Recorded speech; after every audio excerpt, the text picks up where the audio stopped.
And we're back with another episode of the Lakers Fast Break Podcast. It's Gerald Glassford. More NBA team previews here. Want to go ahead and thank you so much for joining us. Here now to New York, New York. And who better to cover the New York Knicks? Good man indeed. He is the mastermind behind the Off the Ball Network and his great podcast on the Knicks and the NBA, the Off the Ball Podcast. It is Chris Lebron. And Chris, great to have you back on the show, my friend. Gerald, when you hit me up, I was excited because, it's been a little bit, so, happy to talk to you, my man. Absolutely. Great to have you back on. I know that the Knicks, things are looking good. Eastern Conference, a little weak. Door is open. I know there's a lot of opportunities. First off, the major change for New York doesn't come with just maybe as far as the player personnel standpoint. It comes from actually the coaching staff. I know that a lot of people had said that, that the locker room had tired to hear what Thibs had to say. And Tom Thibodeau, many years the coach of the Knicks, did get let go, replaced by Mike Brown. Tell me in your own words how you felt about that, because there's one side, from what I'm seeing this from the outside, that are defending the decision that they said that they couldn't get any farther with Tibbs because of his stubborn style of coaching, for lack of a better term. And then there's the other side that says, hey, he took us to a farther place than the Knicks have gotten in a long time. Why do you mess with that? So I want to hear from you, guy who hears it all from Knicks fans, who has his own great opinions. Your thoughts on this changeover? So I understand both sides of it. I was a Tibbs, a big Tibbs guy, because I come from the standpoint of this team not too long ago was the laughing stock of the league, and he came in and made us a respectable franchise. Listen, the Knicks are always going to get talked about, whether for good or for bad, right? It's we're always going to be talked about, but it was good that he came in and we're getting talked about for good things, for being a good, competent basketball team. So that side you understand, and I heard a lot of people say, well, how do you fire a coach who brings you to the Eastern Conference Finals for the first time in a quarter century? All that stuff, I'm on board with and understand. But then the other side of it is you have like you mentioned, the Eastern Conference with, a lot of the injuries from the Pacers and the Celtics and a few other teams that are still trying to figure things out. You have a golden opportunity to potentially, now get to the finals for the first time in 26 years, so, and maybe even, win a championship for the first time since 1973. So you have an opportunity to do those things with an older team. You want to capitalize. And I always look back at teams that have done this before. The Warriors did this, right? With Mark Jackson. They pivoted. They pivoted to Steve Kerr, and they went from, I think, losing in the first round that year, I think to the Clippers in 7. I could be wrong. And then winning a championship the next year. And then the Raptors, right? The Raptors kept losing to LeBron every year. It was like the seasonal, the LeBron seasonal invitational. Every time they played Toronto, we knew it was going to happen, and it was the same old story. And Dwayne Casey, coach of the year, all these good things, and they're having the most success ever. DeRozan's an all NBA, all-star. Lowry's playing good basketball. But they kept losing in the conference finals. So they were like, this is like, I know there's some people who would take this, but we want to actually get to the finals and win it. So they pivoted. They fired Dwayne Casey. They go to Nick Nurse. Obviously, they made other transactions. They got Kawhi and LeBron left to the West, so that helped. But the biggest thing was the coach. So I look at it in that aspect, that's what the Knicks are trying to do. They're trying to say, okay, we have the pieces in place to win a chance. Because theoretically, Gerald, they should have went to the finals this year. Everyone's going to go back to that game 1 against the Pacers, right? Up 12 with 2 and change left. Listen, I've had a lot of being a Yankees fan and going through game 5 of the World Series, and then being a Duke Blue Devils fan, Final Four up 10 plus against Texas. I've had a lot of heartbreaks this year, but that might be the one, because you're like, oh wow, we can actually win it. We can get to the finals. Like really, like this is, and then obviously that didn't happen. So I just think they wanted to make a major pivot, and that was it. And they felt like letting. I think this was set in stone. I believe like they knew like, all right, unless Tibbs wins a championship, he's not coming back. So that's the only way he was coming back is if they just won the championship. And even then, I think they still would have been like, no, he's gone. And Yeah. I don't know. I don't think they had Mike Brown in mind, but I just think they're like, no matter what, we're that's it. It's over.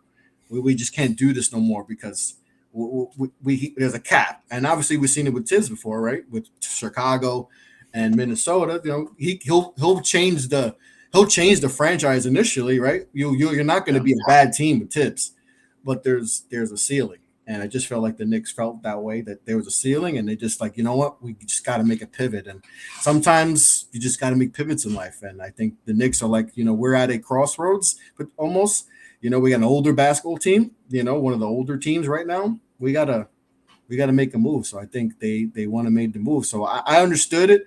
I love Tibbs, but I understood the move. So and I was excited about the hire of Mike Brown too. Once again, it is Chris Lebron. Please go ahead and make sure you check out what he's doing at the Off the Ball Network and, of course, the Off the Ball podcast as well. So you do have Mike Brown there, and as a Lakers fan, I have a taste of Mike Brown already. We've had it, and obviously, it didn't go as well as it hoped. I know he went into that with a certain mindset, was playing with, or he was coaching with several individuals that had their own mindsets at the time. When you have a team with Dwight Howard, you have a team with Kobe Bryant, you have a team with Steve Nash, you have a team with certain individuals of that ilk. Obviously, egos do collide, and he was younger at that time as a coach. But now he's much more experienced. He's been a part of some championship teams as far as an assistant coach. He has gotten the maturity, hopefully, as far as his game. He actually didn't do a bad job at all, Sacramento. He got them to light the beam and get into the playoffs there before it went awry.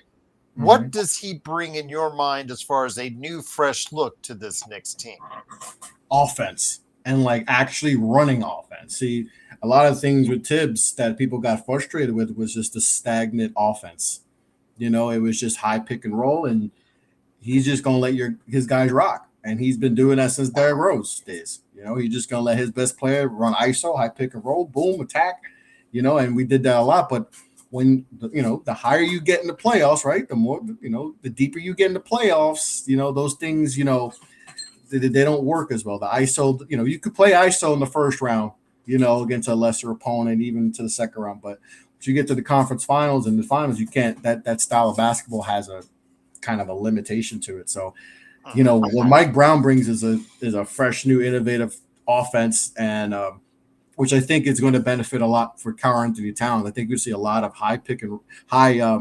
a lot of high post actions with Cat, which I'm really excited about because I think there's more playmaking in Cat's game than we've seen. We didn't get to really see that much, in just his first year in New York or even that much in Minnesota. So I think that this system, the way he used Sabonis, I think Cat to me is a better player than Sabonis, and I think has maybe not the passer like Sabonis, but I think he can do some of those things, and I think that's going to be really important. And a lot of the cuts that he likes to run, with those high posts, with guys in the high post, so you can see a lot more actions, a lot more cuts, UCLA, things. There's going to be a lot of things offensively that's really going to be exciting this year. Like I said, watching the constant and listen, Brunson, this isn't a knock on Brunson, because what makes Brunson great is his ability to score an ISO and be able to take over. But yeah, like I mentioned, you can only do that so much, especially against smart teams. They're going to figure out. So you have to be able to be able to trick the defenses and be, constant movement is key. That's why I called my podcast Off the Ball Podcast, is because I am big on off ball movements. And with the Sacramento offense that Mike Brown's going to bring, that you see a lot of that in his offense. You see a lot of his wings cut, and that's OG, and that means good things for OG and McHale. I think Mikal to me is the biggest winner of this because his game kind of just went to being a corner guy, kind of like what we saw with the Suns. Um, but I think we're going to see more of what he was doing with Brooklyn, and maybe not as much on ball stuff. But I think we're going to see a lot more cuts, which is going to lead to him playing a lot more fun basketball because I don't think he had too much fun playing basketball with Tibbs' offense, and which will actually make him better defensively because I feel like because of a lot of the high minutes, he got tired defensively, and I think we saw more lapses on him defensively than we probably would see from a guy who's that good of a defender. Same thing with OG too. One of the things I do want to go ahead and stress that is a little bit better bonus for your team is something that Tibbs didn't like to utilize a whole lot was the bench, and which the bench got a little bit of improvement, a little bit of shot in the arm this summer with the additions of Gershon Yabusele, who I really liked playing in Philadelphia, did a good solid job there. And also, of course, Jordan Clarkson, who we know from the Lakers, has now continually been a rugged vet for you guys. This probably gets you to about 9 deep as far as your rotation now is concerned of really solid players you could throw out there because Miles McBride and, of course, Mitchell Robinson, if he stays healthy, gave you during the playoffs really, really good performances. So what does that do now as far as being able to diversify the ball more, be able to not have to overload the starting lineup, basically not to rely on the starting lineup to the extent that, let's say, Tibbs did in previous seasons? I think you just answered it right there. We're just not going to have a over reliance on Brunson and all these guys just playing at abundance of minutes, and we get more toughness too. Like Gershon Yabusele is, to me, I thought he was a $12 billion per year type of guy, and he got that total. He got 6 per. I thought I didn't even have him on my radar because I thought he was going to go for a lot more, and we got him for half of what I thought. So that was huge. To get Clarkson, who's a guy who can handle the ball, who could score, and to get him for a vet minimum, that was big too because we didn't really have much to play with, so you had to really dig in the bargain bin to find some, and we were able to get him. It was kind of a down year, but I also try to put this in perspective too. Like he was playing for a really bad team that was just not trying to win ball games. So him playing, his splits weren't great, but I also was like, okay, the team was just bad. So like, what if we put him in a winning environment? Does the shot selection get better? Does the turnovers come down? Do all those playing better team basketball? Does that improve just being with the Knicks? And if it doesn't work out, they can get rid of him. He's making vet men, so who cares? So to me, it's a win, and I think he'll come in and he'll embrace it. And he's been doing a lot of workouts with a lot of Knicks players, so I think he's going to buy in because I think he wants to win. It's been a while since he's won some games. But I just think opening up the bench is going to help. And then we got some young guys that we're really hoping that can take those next level. Take the next level with the team, and Kolick. We drafted a lot of guys in the second round that I really liked. Last year, with Kolick and a few other McCullers. And I'm keeping an eye on Horkporty because, as we always say on our show, he was drafted after Bronny James. So if his career develops, we are going to be very pissed off on this show. I will just say to you on that one. We're going to have the conversations of, well, why did they pass up on Horkporty? It's going to be one of those things. Just keeping an eye on it. I'm just saying. Not saying anything yet. Not saying anything yet. So yeah, and Pacome Dade too, we took in the first round last year. So we got some intriguing guys, some young guys that we're hoping that can develop. So I think he's going to be able to utilize those guys more and trust them more. I think Mike Brown has more of a trust with younger players than Tibbs does. I think Tibbs was still, old school mentality. He's going to rock with his vets. He's going to rock with vets. I mean, Todd, how many years did we see Todd Gibson should be thanking Tibbs for adding another, 3, 4, 5 years to his career because of that. D Rose, how loyal was he to D Rose? Everywhere he went, he took D Rose with him. He just has a loyalty, and I think sometimes the loyalty got to him and probably cost him. But with Mike Brown, I think he's going to open up the offense. We're going to play 8, 9, 10 deep possibly, and I think that's going to lead to Brunson and OG and all these guys being fresher. Mitchell Robinson, like you mentioned, injury history can lead them to be fresher in the playoffs because that's the right now. If knock on wood, injuries don't happen, they should coast to the second, third round, and that's where we're going to be tested. So I think we're. I think we're in good shape. I really like the way they constructed the team, the coaching staff. I just there's obviously the way the East is right now, but I like the way they constructed the team with that little money as we had. Like they had a couple dollars in their pocket, Gerald. That was it. They got a couple dollars in their pocket, and we're like, what can we get with $2.50? $2.50. So what can we get? And they said, oh, we can get a lot more than we expected. And they were able to get more than I expected with the little money they had. And they maximized it. They had some good, they got some good guys.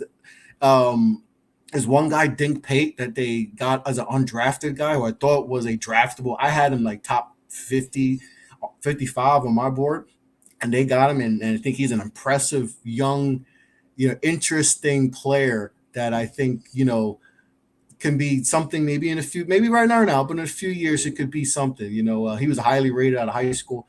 So they got some intriguing athletes too. We didn't have athletes too. We haven't had athletes on this team, and we got some youth, with some athletic guys, and Kolek I think is a good playmaker.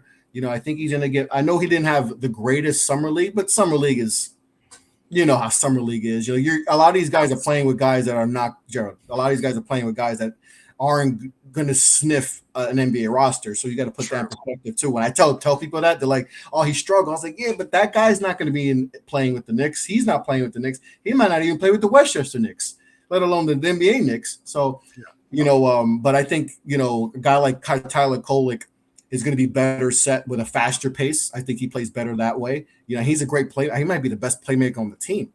So I think guys, the balance they have with the Knicks, with the vets coming off the bench, with the infusion with the young guys, I really like how the bench is balanced right now. And it's obviously with the starter line, I think we're one of the better starter lines in the league. So,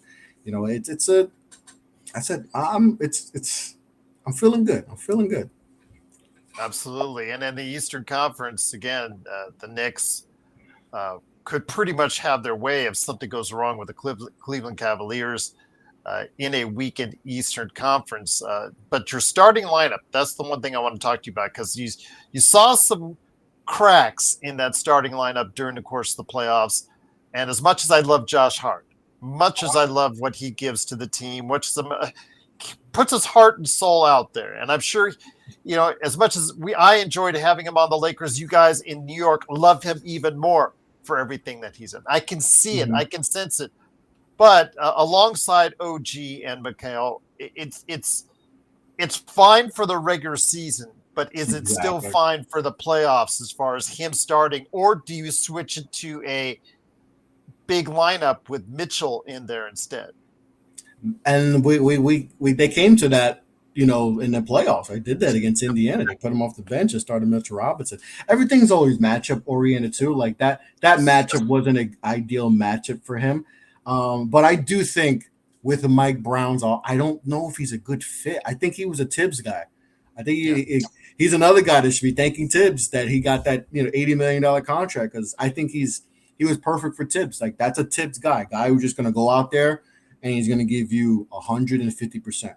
He's going to he's going to. I think that DiVincenzo. I just think losing DiVincenzo was a little bit under the radar as far as what you guys lost. I really like DiVincenzo on your team.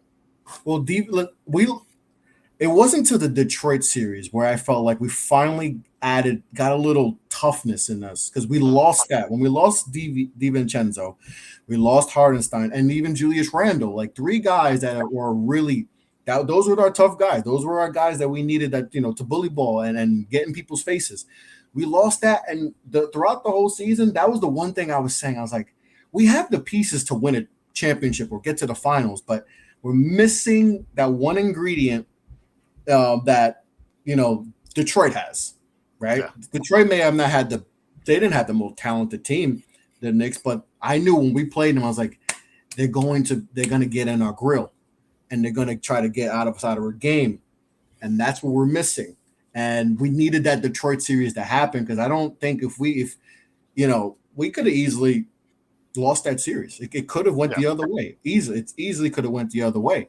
But we needed that. That game one where campaign helped us, like, and a couple other games where we were battle tested for the whole game, and we got through it. Maybe their youth, Cade Cunningham still being young, maybe that got, but we needed that to get through and obviously take down Boston and get to the conference finals. But losing those three guys are tough. But I think we're getting Gershon Yabusele. I think we add that he's going to get in people's grill. He's a physical player, so I think they realized that and they added some guys to get. But I don't know I don't think they'll like consider trading Josh or whatever, because I think he's a culture guy. But I don't know if he'll have the same part of the Villanova crew. villain. I mean, they traded Dante though. That was That's true. Got a good point there. But I don't know if they'll trade him or anything. But I don't know how much he'll fit in this, because we do need a little. The one thing I do have concern, and I don't know if we're gonna talk about it, the one thing I am concerned is the shooting.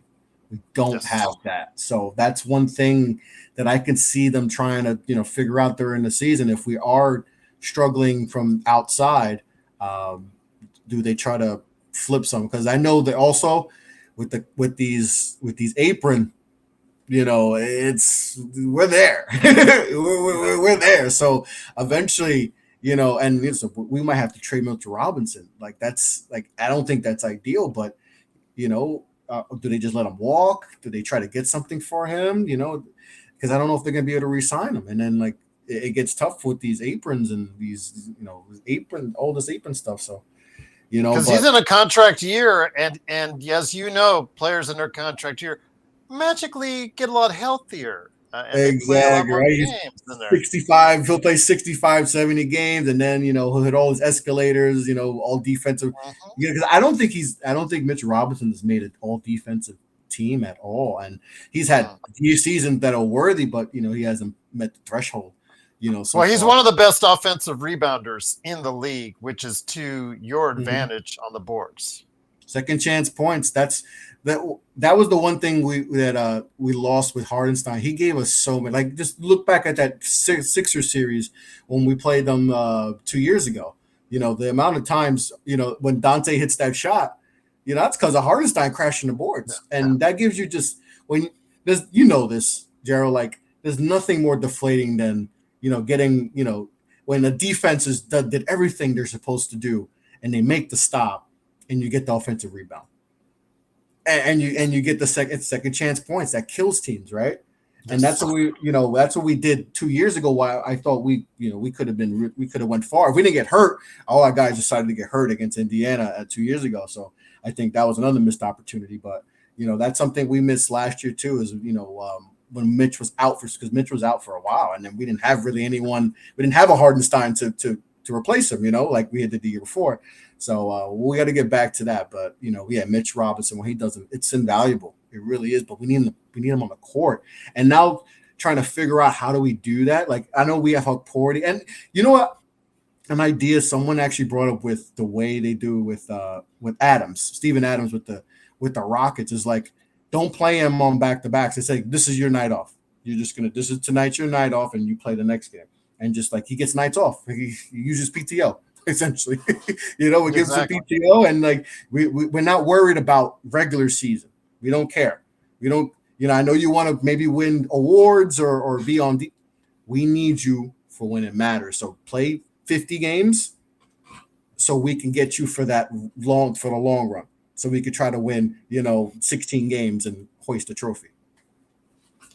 Once again, it is Chris Lebron. Please go ahead and make sure you check out what he's doing at the Off the Ball podcast and the Off the Ball network.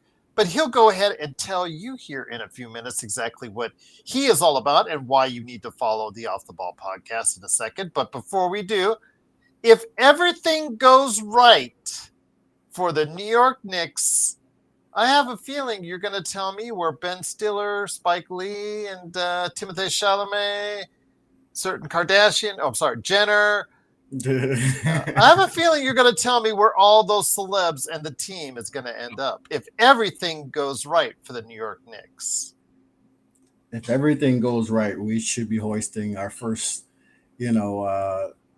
NBA Finals trophy since 1973, Gerald. If everything goes right, I truly believe if everything goes right, we're hosting that Elijah O'Brien trophy. Like, I thought there was the chance last year, and maybe we play the Thunder and the Thunder embarrass us. But the way they played against Indiana, like, hey, if Halliburton doesn't get hurt because he was cooking, maybe, we're talking about that Thunder team a lot different, than we are now. So, I think we could have had a chance against OKC, but you never know. But I truly believe that this could be the year. If everything goes right, I think we should come out of the East. I think we're more battle tested and physical than the Cavs team, which is probably our biggest competition right now. But you got Orlando, there, still got to always worry about Miami. They're still going to be pesty. Even the Trae Celtics. Young says hi, by the way. Trae Young Trae says Young, hi. yeah. I still got my iffy, but Trae Young, you can never count him out. The Pistons, obviously, so there's still some teams we got to worry about. It's not going to be still Giannis, Milwaukee. I know they have their, they lost then Dame's not there anymore, but it's still Giannis. He's still maybe the best player in the Eastern Conference, so can't take them lightly. They made some improvements too. They got a little bit younger, which they need to do. So it should be we should have it. How, like I said, health. Unless it's how health things with guys getting hurt. If we're relatively healthy, we should be at least minimum in the East in the NBA Finals. Like, it really should be. Like, I think we're past the point as fans where we're cool with, all right, we made the Eastern Conference Finals. Like, I think we're like, no, let's get to that next level. And I think that's where we're all at. And I feel like this is like last year should have been there, but okay, this year the path to get to the finals is as clear as maybe any other path we've ever had in this franchise's history. So the opportunity is us, for this team to do it. I feel like we have the right guy leading that, leading that way with Mike Brown. I feel like Jalen Brunson is going to be, continue to play at a high level. Karl Anthony Towns is going to continue to play. Those guys are all NBA players last year, so I think OG is going to play better offensively. Same thing with Mikal. And, I think the bench is going to be better. We have everything to take to get there. So I said, if everything goes right, hoisting a trophy should be it. So, but that's why it is, there's excitement, but there's nervousness because of that. Like, we are the New York Knicks after all. We have like that, a lot of that unluckiness with us. We're like the lovable losers. It's like the Cubs went through all those years, like kind of Cubbish in a way. So hopefully we can end it like the Cubs ended their curse in 16. So, but yeah, the hoisting the trophy, and I will be at the parade with Timothy. Whatever I can't say, I always forget a bunch of his name. Ben Stiller, all them boys. We're going to be. It's going to be if that were to happen, the city would look like Gotham City. It really would. I know people say that, but like it legit. Like, just think about when we beat the Pistons, how crazy it was. When we beat the whole, when we beat regular teams in first rounds, how it was crazy. Just imagine we win a game 5, 6, 7, and it's for a championship. So that's the expectation. I think it's championship or bust. I think for this team. No one will ever question New York and how it parties. It just absolutely is one of the best places on the planet to party, indeed. But before we head on out, my friend, I do always ask, I did 2 years ago with you, what your thoughts were the Lakers at that time. So with Skinny Luca, as we're talking, as this is being recorded, is running around Europe right now. Still in the thick of things in Eurobasket League, but he's looking good. If everything goes well for the Lakers, where do you see them at this season? Finals too. Really? Finals too. Like everything. If Luka's healthy, I mean the matchup in the first round last year with Minnesota was tough because obviously you had no bigs, and you guys made Gobert look like he was Hakeem Olajuwon. Yes. That's not going to happen this year. I think, and I know Ayton. He's not a perfect player, and he's not one of my favorite players. I still get mad that he missed the game because of ice on the sidewalk, and that's not a good reason to use PTO in the NBA. But I think in a contract year, and he's still young enough where he thinks he can get, a 9-figure contract. You might get a motivated version of DeAndre, and you might get the best version of him because he still played relatively good basketball last year with the Blazers. Like he was still like 16-10 around that range. So you might get a motivated version, and obviously you're going to get a motivated Luka and LeBron too. You're getting a motivated LeBron at 40. Losing in the first round, we people still have these crazy expectations for Braun. Even if he's 40, they still think he should win championship level. And now you got Luka. Now they have a full offseason together. Austin Reeves, didn't have a great postseason, but he should bounce back. So those guys are going to have more of a repertoire. And like I said, Luka's looking good. I think Luka's up for defensive player of the year in the Eurobasket, which is crazy, But you get a motivated Luka, that's scary. That's scary. So, like I said, just like with the Knicks, if you guys play up to your potential, I know the West is a dogfight, but I mean, you got Luka and LeBron. Like We do. that's a good one too. And if everything's right and all the pieces work, I mean, the Lakers Knicks finals, Gerald. That's box off. That's like when I always said when baseball had Diamondbacks and the Rangers a few years ago, and it was like the lowest rated World Series like in mankind. I was like, the one way to fix that, right? You got to get the Yankees and the Dodgers. And guess what happened? Now you got the highest rated World Series ever.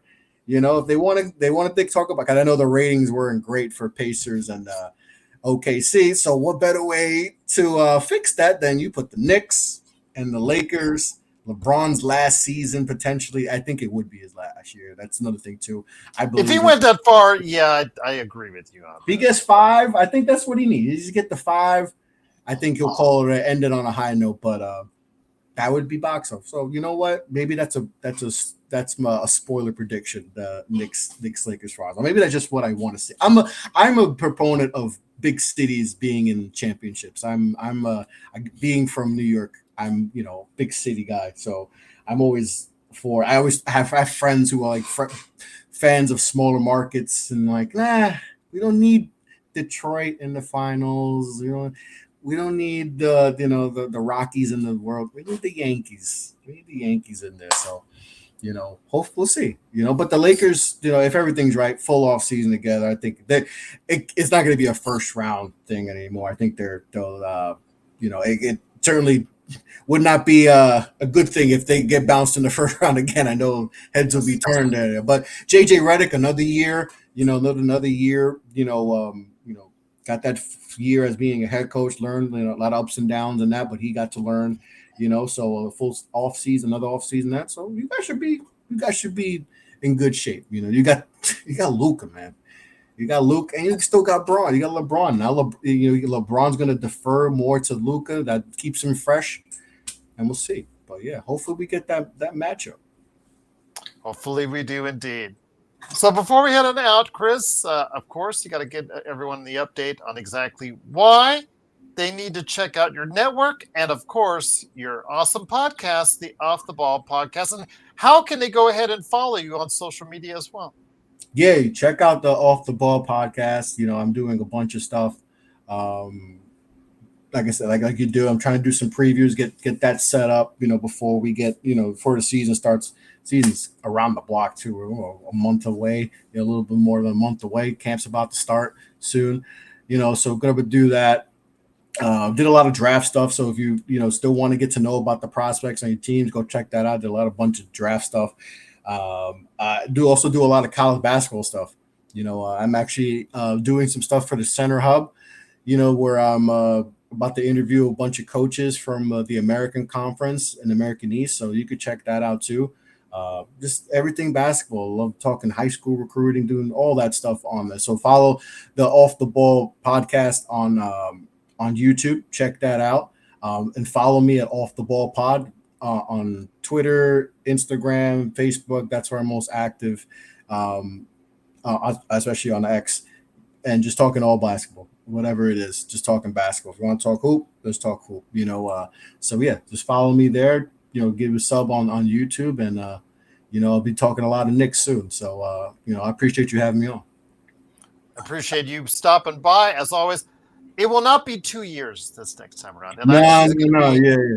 I'm going to catch up with you during the season. I've made an effort to go ahead and do that. I'm going to go ahead and make sure all the individuals that I speak to on this tour are going to be, fresh faces that we're going to see during the course of the season. So, Chris, I'm looking forward to when I can bring you back on during the season so you can give everyone out there a Knicks update, hopefully on the way to that elusive NBA Finals run for your team in the Knicks, Chris. It's the only team I've seen all my teams win multiple championships. Multiple. This is the one I've yet. This will warm my heart. It'll make me complete if I see this one. So we'll see what happens. This is the name, Gerald. This is the year. They're gonna do it. This has got to be the year. If it's not, then I don't know. I don't know what's gonna happen. I fear what could happen if this is not the year. But a lot of optimism. But there's we're still a little tense in New York. But there is, for the most part, a lot of optimism about the season. So we're excited. Or your excitement in New York is very warranted indeed. Once again, it is Chris Lebron. Please go ahead and check out his entire network, the Off the Ball Network, and of course, the main podcast on YouTube. Subscribe and like today. It's the Off the Ball Podcast, indeed. Chris, great to have you here. I will bring you back on during the season when we're talking New York basketball, of course, right here on the Lakers Fast Break Podcast.